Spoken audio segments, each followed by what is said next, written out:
Erwin, batiin mo naman yung mga friends mo. Go, Erwin. Yung mga fights ko dyan. Akala ko pa naman mahihain ka, kaya ikaw yung pinili ko. Ayan, si Erwin, ilang taon ka na ba? 13. 18, nag-aaral? Tambay, very good. Pagpatuloy mo yung pagiging tambay mo, ha? May girlfriend ka na ba? Wala. Ba, dapat lang. Mag-school ka muna or mag-work ka bago kang mag-girlfriend. Bakit wala kang girlfriend? Bihigan ka ba? Ano ba ang type mo sa isang babae? Nakakantay ka na. Ang bata-bata, pero alam mo, ang ganda ng eyes mo, ang haba ng pilik mata mo. Sa akin na lang, may pilik mata na ako eh. Ayun, Erwin, ako kasi, yun nga, never pa ako nagka-boyfriend. Kasi natatakot ako na baka lokohin lang ako ng lalaki. Ikaw ba, si Erwin po kaya, pag naging boyfriend ko, lolokohin kaya ako?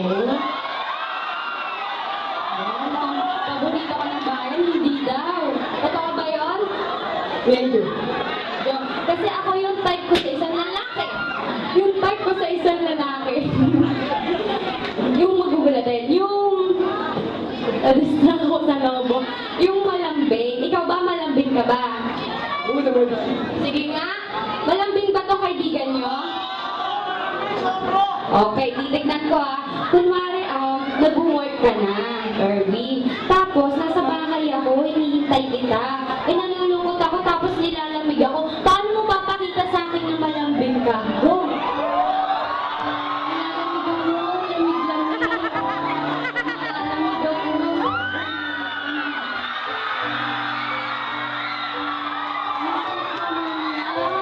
Crush na kita ang sweet niya.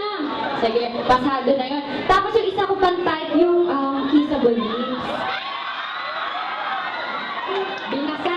Patingin niya, hawakan ko, okay lang? Tignan ko kung malambot yung lips mo. Wow, malambot. Ba't ganyan ka makatingin? Sige nga kung...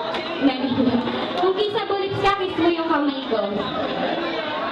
May harap. Oh, ayan, basa yan. Balikan mo. Yung ano pa, yung konti pa yung may lagkit, yung with feelings pa. Kunwari, isipin mo yung kamay ko, lips yan. Lips ko yan. Kiss mo. Sinisip niya, pasmado yung kamay ko. Halata. Ayun, sige, pagsama-samahin natin, Erwin. Pagsamahin natin yung pagiging malambing mo, tsaka yung kissable lips mo. Go! I-try mo sa lips ko. Go!